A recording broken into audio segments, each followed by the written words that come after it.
لیکن پھر بھی میری عزت کرنے پہ مجبور تھے۔ پہلے مجھے پیسے سے پیار تھا، اب میں پیسے کی پوجا کرنے والا ایک کرپٹ شخص تھا۔ یہ بات میرے اندر راسخ ہو چکی تھی کہ پیسہ انسان کی ڈھال ہوتا ہے۔ اتنا پیسہ ہونے کے باوجود میں پیسہ خرچ کرتے ہوئے کنجوسی سے کام لیتا تھا، لیکن اپنے بچوں کی پڑھائی پہ میں نے کوئی کنجوسی نہیں کی۔ میرے سب بچے اعلیٰ تعلیم یافتہ تھے۔ میمونہ اور صدف میری بیٹیاں اعلیٰ تعلیم حاصل کر کے سرکاری اسکول اور کالجز میں نوکری کر رہی تھیں۔ ان کی شادیاں میں نے رئیس گھرانوں میں کی۔ وہ اپنے گھروں میں عیش و عشرت کی زندگی گزار رہی تھیں، ساتھ ہی شوقیہ جاب بھی جاری رکھے ہوئے تھیں، جبکہ میرے بیٹے معظم اور شیراز بھی سرکاری محکموں میں اچھی پوسٹ پہ تھے۔ لیکن اتنا کچھ ہوتے ہوئے بھی میرے دل میں سکون نہیں تھا۔ دل چاہتا تھا اتنا پیسہ حاصل کر لوں کہ دنیا میں کوئی میرے سامنے آواز بلند کرنے کی ہمت ہی نہ کر سکے۔ میں نے معظم اور شیراز کی شادی ان سے بڑی عمر کی لیکن زمین جائیداد والی لڑکیوں سے کی۔ شیراز اپنے کالج کی کسی لڑکی کو پسند کرتا تھا۔ جیسے ہی مجھے خبر ہوئی، میں نے سب سے پہلے لڑکی والوں کی حیثیت پوچھی، جو ہم سے کہیں بھی میل نہیں کھاتی تھی، لیکن میں شیراز سے کچھ بھی کہے بنا وہاں سے اٹھایا۔ اب ضرورت تھی تو صرف اتنی کہ لڑکی والوں کو ان کی حیثیت یاد دلائی جائے۔ میں نے لڑکی کے باپ کو فون کر کے ایک ہی جملہ کہا کہ میں اپنے بیٹے کی بارات کبھی تنگ گلیوں میں لے کر نہیں جاؤں گا۔ ہاں، آپ نے میری رضامندی کے بنا اپنی بیٹی میرے بیٹے کے ساتھ رخصت کر بھی دی تو اسے میں کبھی اپنے گھر کی بہو نہیں بلکہ ایک بھاگی ہوئی لڑکی ہی سمجھوں گا، جو میری فیملی کا حصہ کبھی نہیں بن سکے گی۔ اور شریف گھرانوں میں یہی تو ایک بات ہوتی ہے کہ وہ اپنی جھوٹی انا اور عزت کے مقبرے میں اپنی بیٹیوں کی لاشیں دفن کرتے بھی نہیں کتراتے۔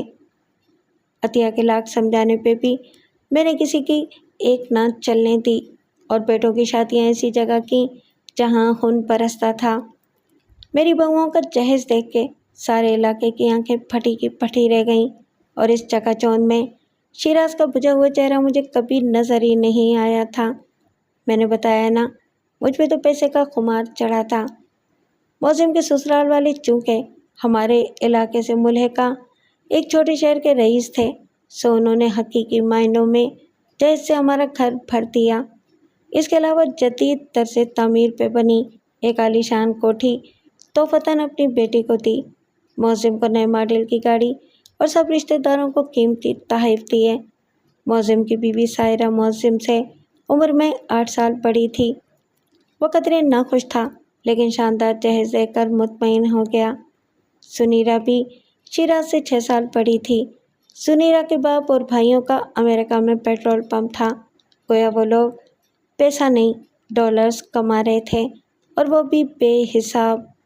میں نے سنا تھا پیسہ انسان کے پاس ہو تو انسان ہر خوشی خرید سکتا ہے، لیکن پتہ نہیں کیوں دنیا میں کچھ شیراز جیسے عجیب لوگ بھی ہوتے ہیں جو پیسے کی قدر نہیں کرتے، بس ڈٹ پونجیے لوگوں کے پیچھے بھاگ کر زندگی ختم کر لینا چاہتے ہیں۔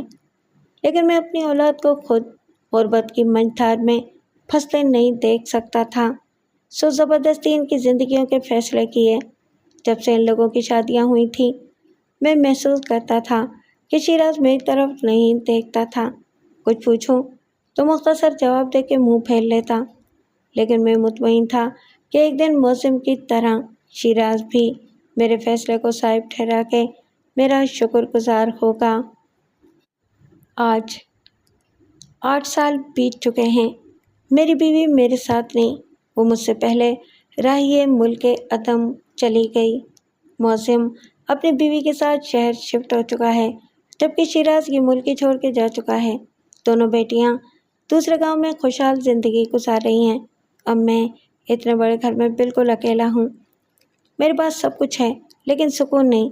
بظاہر میں بالکل فٹ چاق و چوبند ہوں، لیکن کبھی کبھی محسوس ہوتا ہے جیسے میں پاگل ہو رہا ہوں۔ میرے اندر کی بے چینی پتہ نہیں کیوں کبھی کبھی اتنا بڑھ جاتی ہے کہ دل چاہتا ہے کہ سر میں خاک ڈال کے دور کہیں بہت دور بھاگ جاؤں، جہاں مجھے کوئی نہ پہچانے۔